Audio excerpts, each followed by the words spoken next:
You are now watching Believe. Do you believe? Hello, Raider Nation, and welcome to another edition of the Believe in Raiders podcast presented by Bet Online. I'm Dennis Ackerman, pleased to be joined by former Raider great Stanford Route. Stan, can't believe we're talking about training camp. What it seems like yesterday we were recapping the Raiders 2021 season. I mean, the Raiders are playing in this year's Hall of Fame game, so both the rookies and the veterans have already reported earlier than most other teams. Stan, I'm looking at this team, and there's several big storylines heading into camp. We got new coach Josh McDaniels. We got the addition of one of, if not the best wide receiver in football, in Davante Adams, and in the retooled defense. So let me begin by asking you, what do you think the biggest storyline heading into training camp is for the Silver and Black? Oh, wow. I probably would say exactly how is the defense going to hold up? You know, in my opinion, you saw how they added Chandler Jones. You now got the bookend all-pro defensive ends getting after the quarterback. And obviously with the high-octane offense that you now have with the acquisition of Davante Adams, now you're going to see a lot of points being put up on this board simply because, I mean, come on now, in the AFC West, if you don't score no points, you ain't winning no games at all. So I think that you're going to see so much of that onus. It's going to fall back on the defense. It's going to fall back on the secondary. And to me, because they did not completely address the secondary, to me, that is the most intriguing storyline going into training camp that I would go ahead and surmise that we really have to go ahead and pay attention to, because we know that Derek Carr, let's go ahead and put him somewhere between 8 to 12 if we're ranking the best quarterbacks in the league, something like that. If we're talking about Davante Adams, even if you hate Davante Adams, you'll put him 3, something like that. And that's if you dislike him. So I think that we're going to see a prolific offense. Darren Waller, Hunter Renfrow, Josh Jacobs, now on his contract year, things like that. We're going to see a prolific offense. I think that's pretty well established. But are they going to be able to turn that prolific offense? Is that going to be able to turn into wins in the column that really, really matters when it comes to trying to go ahead and compete for the playoffs? And that, to me, is going to be extremely, extremely incumbent upon the defense. Dan, let's say if the Raiders defense was as good as it was last year, does it put more pressure on the offense, do you think? Or look at that defense, if it performs like it did last year, should be good enough for the Raiders to at least get back to the playoffs? Based on the way the Raiders played last year, and I remember I saw a stat just the other day, and I'm not sure if this is correct. I hope it's not correct, but go ahead and correct me if I'm wrong when I say this. The Raiders defense only had 6 INTs all of last year. I think that is correct. And that is that's comically putrid. 6 INTs out of the entire defense. And so because of the expectation with Josh McDaniels, now Davante Adams, because of the expectation and the uptick as far as the rate or the clip that the Raiders are going to score at now with Davante Adams and now Josh McDaniels calling the plays, with the expectation of the increase in octane on the offensive side of the ball. If the Raiders were to play defense at the same clip that they played last year, I think that would be good enough, with the expectation that the offense is going to be scoring a lot more points because of Davante Adams. But we all know in the game of football, it's not like basketball, it's not like baseball, where you just go ahead, plug in a superstar player, and then all of a sudden everybody just gels together. So that's why I say the expectation in the uptick of production within the offense. If that is the case, then I would say that the Raiders defense, if it stays exactly the same as it was last year, but we all know you either get better, you get worse, you don't stay the same. Right. If it was to stay the same, I would say that that would be good enough to go ahead and make it to the playoffs, because they simply would be out there not giving up 30, not giving up 35, and the offense is scoring, let's say, 36 to 37. Stan, my biggest concern, or I guess my biggest headline going into training camp, and you mentioned all the weapons that the Raiders now have on offense, is, Stan, it's still the offensive line. Now, Colton Miller at left tackle, we know is above average. I'd say he's probably a B+. They're getting Denzel Good back, which I think is a huge addition. I mean, he got hurt last year in week 1, so we know we can plug him at guard, and we know we have Andre James at center. But Stan, then it goes back to, is it John Simpson? Is it Brandon Parker? Is it Alex Leatherwood? I still think there's 3 huge question marks. And Stan, let's face it, that offensive line last year, maybe I'd give it a C-, D+. It's got to be better than that this year. And I think if Alex Leatherwood can make some strides And do we plug him in at right tackle? I think that's the key to me, because if that offensive line is better than it was last year, I think the Raiders offense is potential to score at least 28 points a game, something in the high 20s. But I think it's all going to come down to this offensive line. How much has it improved, and how well is it going to gel? True, agreed, and you're definitely not wrong when you say that's a huge storyline as far as the offensive line, because we see what an offensive line, how they can propel you forward and how they can also hold you back. We see the Cincinnati Bengals in the Super Bowl with their offensive line. I mean, come on now, they gave up 9 sacks to the Tennessee Titans in the divisional round of the playoffs, but because Joe Burrow was great, that's how they were still able to prevail in that divisional round. Now, I will say this: what team did Josh McDaniels come from? The New England Patriots. And I say that because the New England Patriots, obviously Tom Brady, Bill Belichick, we all know that duo. But my point that I'm trying to make is I remember several times that I would watch the New England Patriots, whether it was on film as I was getting ready to play them, being with the Oakland Raiders, or just simply as a fan, just watching them on the TV screen, where the the New England Patriots are going against teams with good pass rush, like the Denver Broncos back in the 2015 season, or the San Francisco 49ers back in the 2012 season when they had Aldon Smith and Justin Smith and Brooks and Navarro Bowman and Patrick Willis and all those guys. And then I was with the Houston Texans back then at that time in 2012 when they had J.J. Watt, Defensive Player of the Year. And I say that because you saw so often Tom Brady's getting the ball out of his hands within 2 seconds. So with having a offensive line that is below average, there's still ways to get that quarterback in a rhythm, still ways to get that quarterback success, because you got to get the ball out very quickly. So that's why I say, even though it's a huge storyline, I do think that there's ways that you can go ahead and circumvent having a below average offensive line, and none better of somebody who knows how to do it than a Josh McDaniels coming from New England, where we saw Tom Brady do that numerous times against teams that had ferocious pass rush, and they would be pulling in a goose egg as far as the amount of sacks that they had against the New England Patriots on that Sunday afternoon. All right, Stan, before we continue on this, let's get a read in, a sponsorship read, keep our sponsors happy. And our partners at Bet Online continue to be the #1 source for all your betting needs and sports info. Find all the latest odds, news, and sports developments, including Major League Baseball, the latest fighting news, and even next season's early NFL futures. With training camp right around the corner, Bet Online has opened up odds for team wins, division futures, and, of course, the Super Bowl. Head to the website or use your mobile device to sign up today to receive your 50% welcome bonus on your first deposit. Just use our promo code BELIEVE to get the bonus and get into the action. Bet Online, where the game starts. And Stan, right now the Raiders open up the season in LA against the Chargers, 3.5-point underdogs on the road.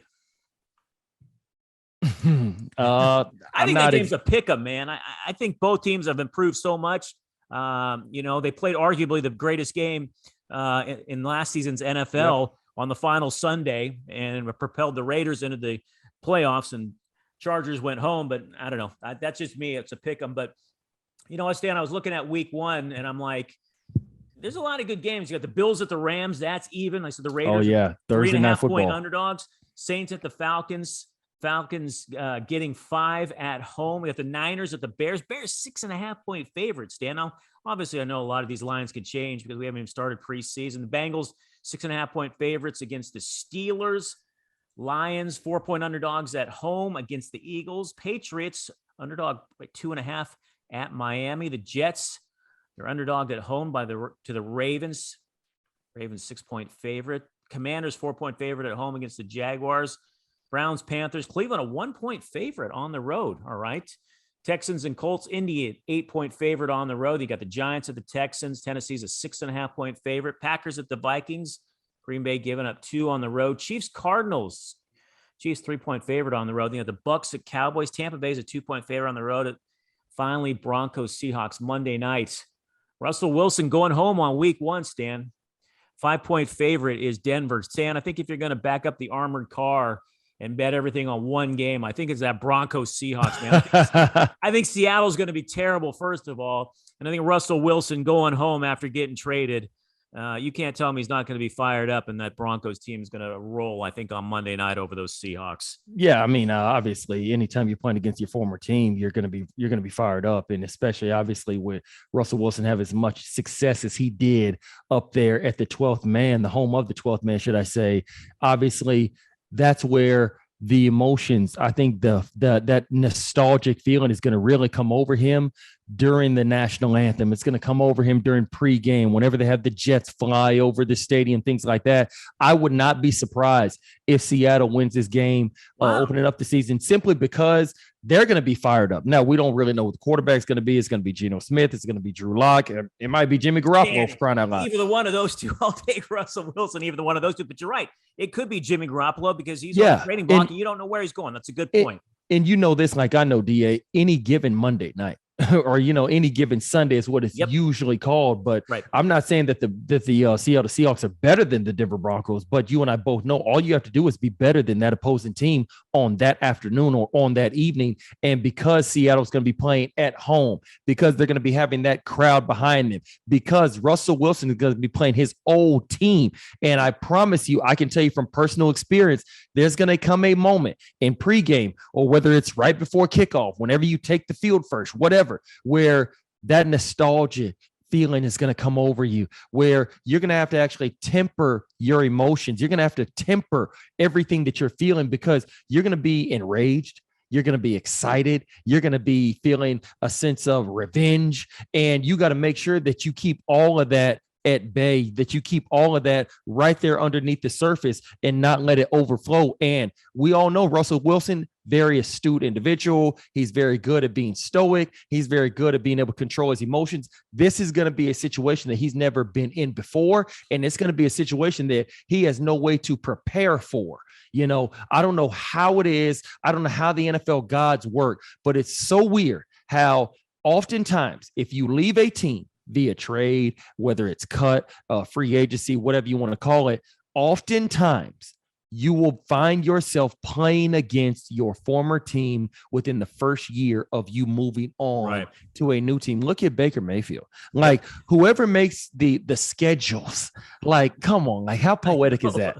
Like, you get traded from the Browns to the Panthers, and by the way, you got to play against your former team week 1. I know. So, like, it's just, I don't know how, I don't know why, but something about the football gods, you are going to play against your former team within that first year of you leaving. So, like I said, I definitely could very well see Seattle winning that game. I'm not saying I would put my money on it, but I would not be surprised at any stretch, man. All right. I'd put my money on it. But Stan, here's something that caught my eye, and it happened right before training camp. And the Raiders placed cornerback Trayvon Mullen and defensive tackles Jonathan Hankins and Bilal Nichols on the physically unable to perform list. Now, players on the PUP list used to have to miss at least 6 games before returning, but now the league reduced it to 4 games this year. But Stan, if Hankins and Nichols aren't back by week 5, that's going to leave the Raiders very thin up front. And a name that, I keep reading about, I see it on social media, and I'm beginning to wonder now, is Ndamukong Suh. He's still out there, Stan. He's 34 years old. He played last year for Tampa Bay, and I was looking at this. I mean, he's coming off a season in which he recorded 6 sacks, 27 tackles. Stan, if you look at the rest of the Raiders defensive tackles, I'm just talking defensive tackles now. Nichols had 3 last year, and that's the most on the current Raiders roster. Now, if I'm the Raiders, Stan, I got to at least maybe kick the tires on Suh, right? Yeah. I mean, that's what conventional wisdom would lead you to believe, but we don't know if maybe Ndamukong Suh's asking price is too high for the Raiders right now. We don't know what exactly is the reason why he's still on the market. Maybe for Ndamukong Suh, and I could very well see this, he may be at a point in his career where now he simply wants to be on a contending team. And right now, you don't look at the Raiders as a contender. You still got to look at the Chiefs as the class of the AFC West or the AFC, even though, like I said, they peed down their leg against the Cincinnati Bengals in the AFC title game. So I could very well see that being the reason, or part of the reason, why you have not seen an Ndamukong Suh and Las Vegas Raiders, even even with the rumor of them being linked together with possibly just simply having a conversation or two. And I think that when you look at players like an Ndamukong Suh, look at players on that type of a level who are going to be Hall of Famers. They have played for a long time in this league. They've made their money. They have their accolades, things like that. When you get to a certain point, when you get to a certain age, for Ndamukong Suh, do I really want to go play for a team that could very well go 6-11? Be 7-10, or do I want to go to a team like the Tampa Bay Buccaneers where it's a high probability that they're going to wind up being 12-5, 11-6, 13-4, something like that? So I think that you also have to make sure to factor in Ndamukong Suh's maybe asking price, but also just the simple fact of he probably in some ways only accepting phone calls from contenders or perceived contenders. Okay, I got a couple more numbers for you, and then I have a question for you. So I mentioned he's 34. He's coming off the season, which he played for Tampa Bay. Stan, he's only missed 2 games in his entire career, according to Pro Football Preference. I mean, he started 161 straight games. The 2 games that he missed were in his second season. The Raiders have roughly $21 million in cap space that I've read. So, Stan, let me ask you, you say, okay, maybe Ndamukong Suh is waiting for a contender. Do you not think the Raiders are contenders in the AFC? No, not right now. No, they're not. Because why would they be? And mind you, I played for the Raiders. I'm a Raiders fan. But just like what Derek Carr said, why would they be contenders right now? Because the improved offense. I know they play in a very difficult division. There's no doubt about it. It is the toughest division. But there's a huge. This is arguably, I think, one of the toughest divisions we've ever seen. This is the SEC of the NFL right now. The AFC West. It is. I know. But think about it, DA. How many games, how many downs have this Las Vegas Raiders team with this group of players? How many downs have they played so far? 0. So that's why you can't give them a contender. That's why you can't put that tag or that label on them because, they got a lot of talent, no doubt about it.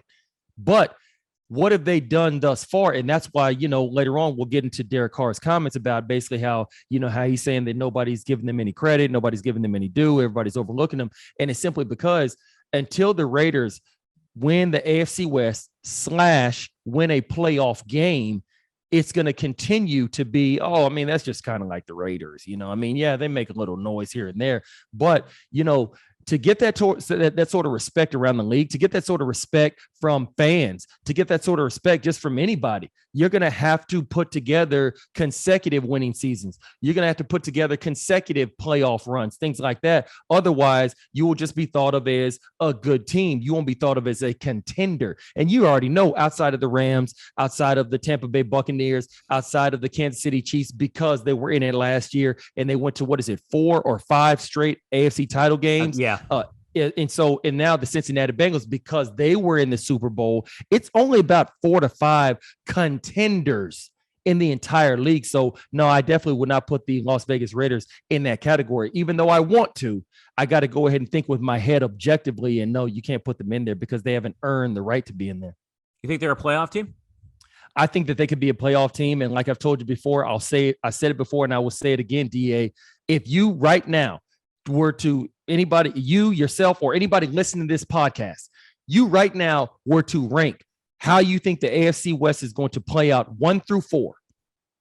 If you literally flipped it upside down on its head, you couldn't be surprised at that either because it's so tight. Right. Just like the SEC, Alabama is obviously the class of the SEC. So is Georgia because they won the national title. But it's so tight in there as far as the margin for error. So you got the Chiefs.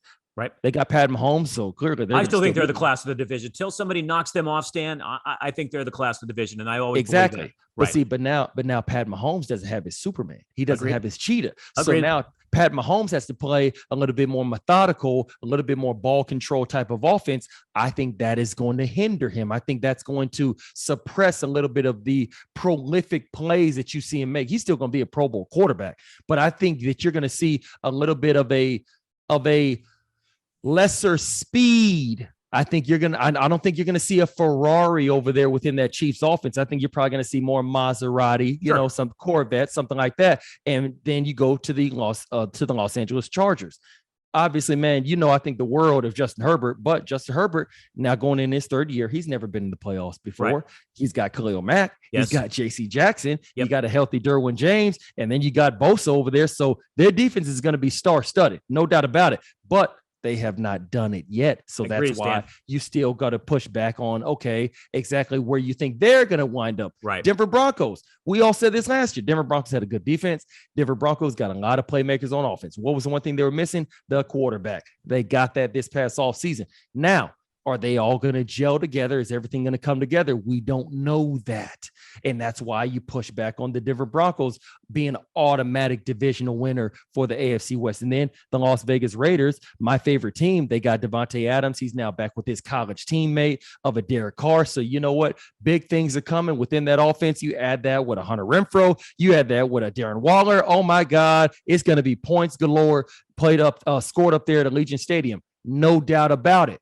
But the defense, are they going to be able to hold up? Are they going to be able to make the plays to get off the field whenever they need to? And we see that they barely were able to do that last year. You now have a new defensive coordinator. You now got a new defensive scheme, things like that. So hopefully that'll all pan out to be something positive, but we don't know that. And that's why I say anybody who wants to sit up here and say definitively they know 1 through 4 how the AFC West is going to be won, I challenge them to go right now and put everything that they have in their life on black at the roulette table somewhere in Las Vegas, because it's so tight. Right. I agree. I very well would not be surprised if whoever you pick to win the division 1 through 4, I would not be surprised if that same team finished last. Wouldn't be surprised at all. Stan, here's the thing. I think 11 wins will get you the division title, but I think the last place team could finish above 500 as well. Yeah.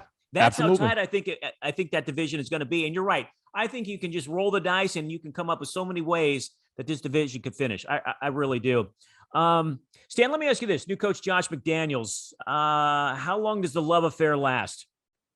Between talking about Josh McDaniels and the fan base, or Josh McDaniels and the players? Both.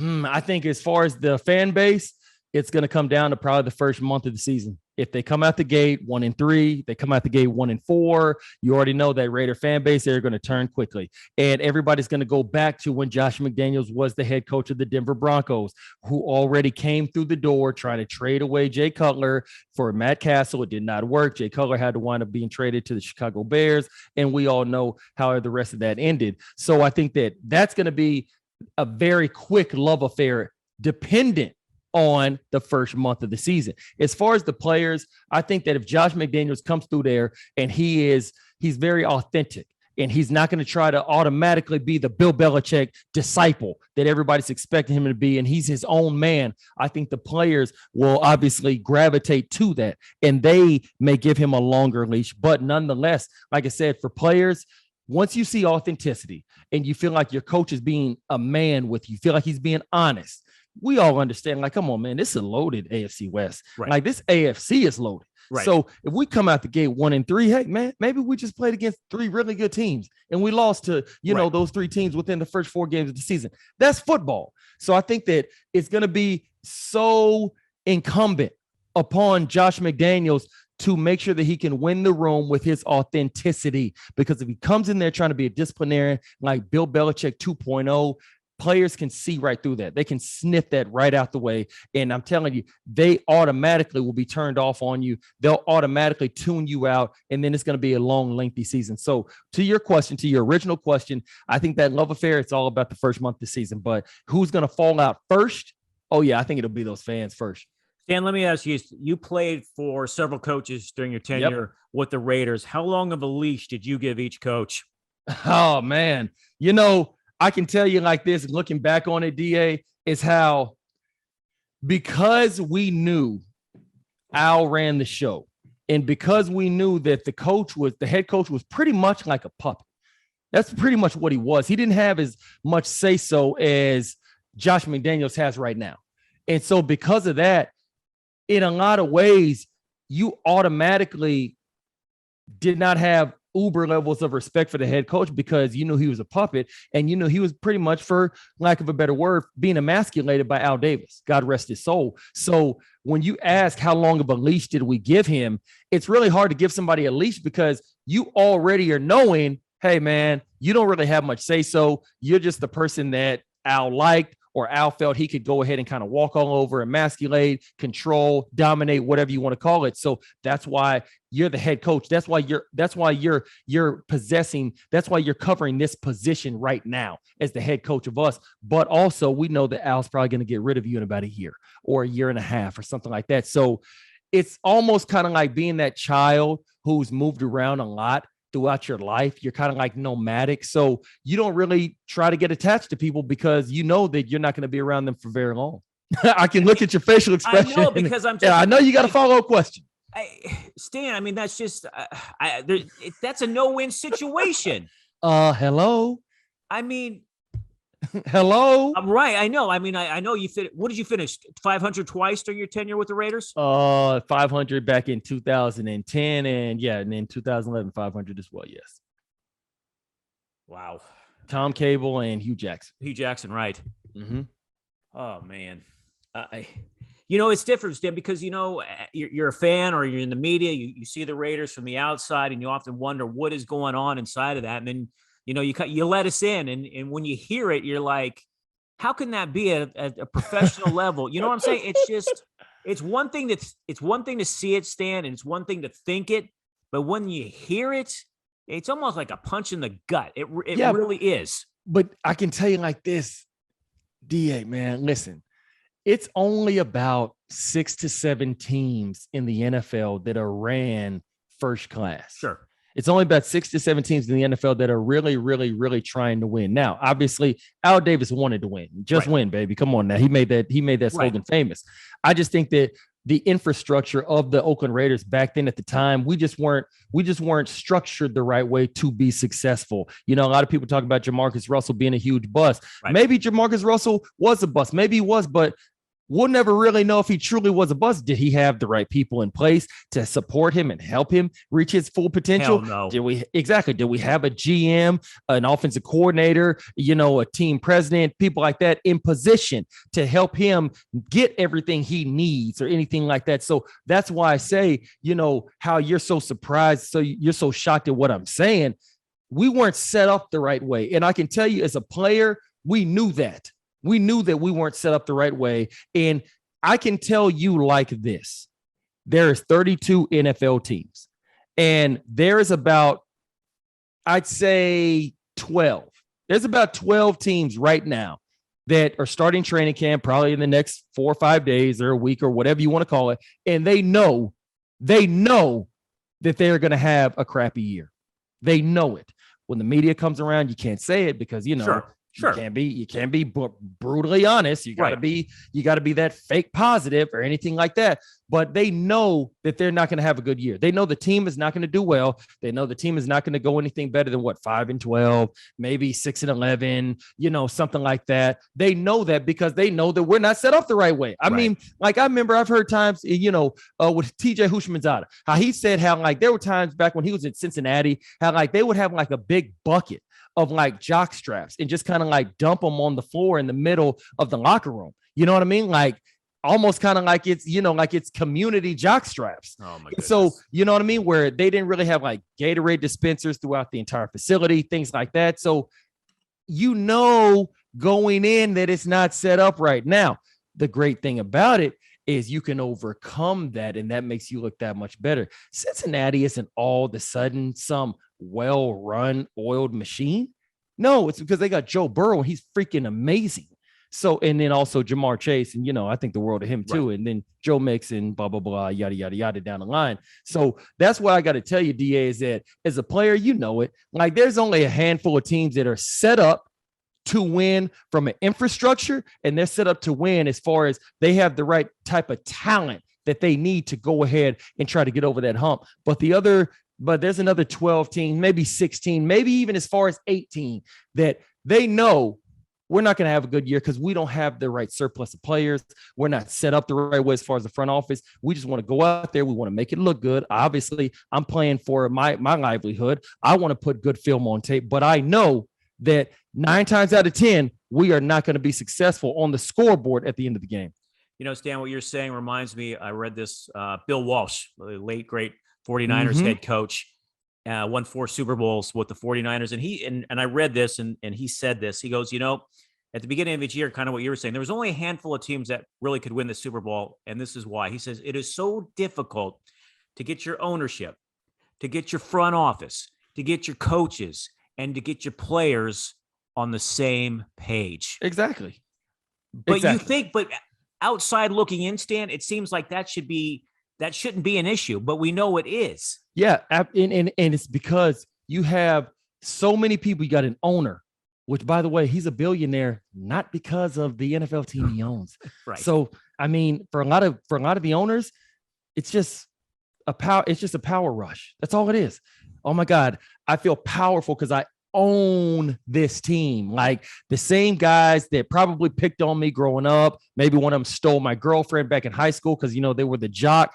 I now get to own a professional sports team. And like that is bragging rights beyond all measure. So that's number one. Maybe they don't really care about winning as long as, you know what, the dividends are paying and the check clears. That's all they care about. You got a GM. Maybe he now is on a team where, well, that's the quarterback that I wouldn't have drafted if I was here 2 years ago. So you know what? I kind of don't really want to put a lot of talent around him because I don't really want him to succeed, because hopefully after his contract is up, we can get rid of him and then now draft a guy that I want. You got a head coach that maybe he now inherited a certain set of players that he did not necessarily want, but you know what? They offered him the job. He wanted the job. He took it. Things like that. So everybody has to be on the same page, and that is very, very, very difficult. I'll use the Houston Texans as a prime example. So obviously we had Bob McNair, God rest his soul. He wanted to win, no doubt about it. Cal McNair is now taking over. And I say this, that family, the McNair family, they are more consumed. They're more concerned with they're more concerned with putting a good nucleus of men, putting a good nucleus of leaders, a good nucleus of good human beings, good Christian men out on that field. So they would much rather go 4-13 or lose in the wild card of the playoffs with the right type of men, the right type of players, than win the Super Bowl with a bunch of knuckleheads. Now, they would never say that out loud to their fan base because obviously that's blasphemy to actually hear an owner say that. But I can tell you verbatim that they're more concerned with the character of their players than they are actually winning a Super Bowl. Interesting. Very, very interesting.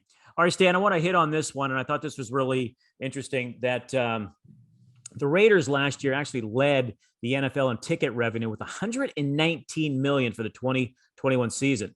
But they ranked 25th in the NFL in tickets sold, and they had a high no-show rate. So obviously you played in Oakland. You have been to games in Las Vegas. I have been to games in Las Vegas. I've been to games in LA for the Raiders, and I've been to games, obviously, in Oakland. I mean, obviously they needed a new stadium. They got it. It's a wonderful facility, but the fan base between comparing Las Vegas and Oakland, Stan, is night and day. Night and day. No doubt about it. Obviously with Vegas, it's a little bit more glitz. It's a little bit more glamour. It's a little bit more spicy out there in Sin City. People will go to see a Las Vegas game because, oh my God, the Raiders are now playing in Las Vegas. I could go to the game. I could also be out there to go see a show. I can be out there to go to the casino, gamble a little bit, maybe hit a pool party if it's still in a more of a warmer weather type of the part of the season, things like that. So we'll make a weekend out of it. But as far as the Oakland Raiders out there at the Coliseum, that right there, you're a diehard because the stadium was not great. We all know that the stadium was very old. And then also where the Coliseum was located, right there in Oakland, not far from Hegenberger. You know about Hegenberger, DA. And so that right there, to go to those games, you're a hardcore Raider fan. And then on top of that, the Raiders were not exactly, lighting the world on fire as far as the wins and the win column or anything like that. So it's a different type of mindset, different type of fan, no doubt about it. Now being a Las Vegas Raider, being a Las Vegas Raider fan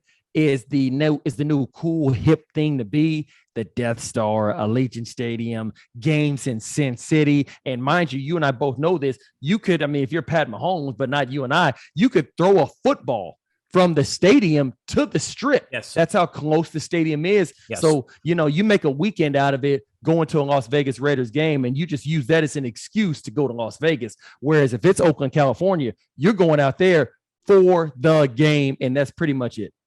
Stan, going to games in Oakland and then covering the team there as well for different networks. When I went as a fan, like you said, the fans, all they cared about was the Raiders winning. That was it. They didn't care how they won, just win. And the crowd stood for the entire game, and they were so into it. And yeah, you had opposing fans there, but it was predominantly, I would say it always, Stan, 95% of that stadium was Raider fans. They were absolute diehards. They go week after week, like you said, and the results weren't even there. When I've gone to Vegas, I don't know if it was the Miami game I went to or the Charger game. Stan, first of all, I don't know how many, the teams travel so well now, the visiting fans to that place. So, of course, it's probably what, 70-30 now. And it's more of an entertainment crowd. And I remember somebody sitting next to me, the Raiders have the ball and he's trying to start the wave. And I'm like, what?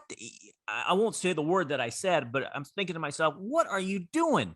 So my brother actually went over to him and said, look, if the Raiders have the ball, you can't start the wave. When the Raiders have the ball on offense, this place needs to be quiet. Mm-hmm. It is absolutely nice. And everybody sits. There's not a lot of people standing in Las Vegas. And it's just so,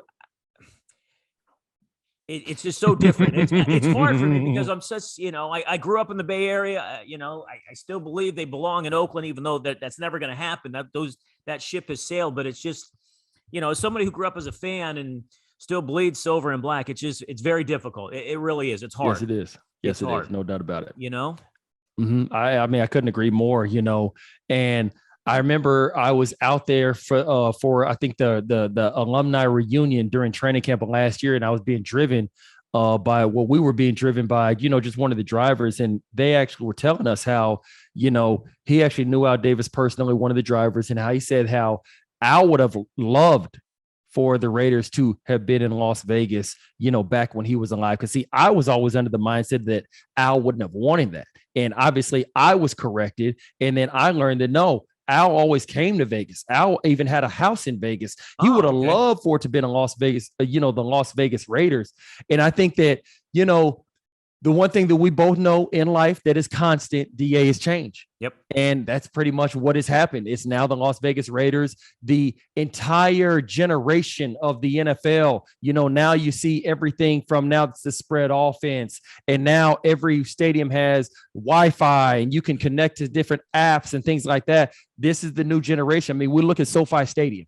We just look at this new wave of the NFL, and that's pretty much what it is. And I think that when you're a football purist, that's when you got to go to the Green Bays, the Kansas Cities, the Pittsburghs, the Buffaloes, even the Clevelands of the world, where you'll find those diehard fans, where the ones who are rowdy and, they're a little bit belligerent, but that they're going to ride for that team like no other. I think that if you want that, that's where you got to go. You can't go to Dallas. You can't go to Las Vegas. You can't even go to Los Angeles. Not if anymore. You want that football purity from a fan base standpoint.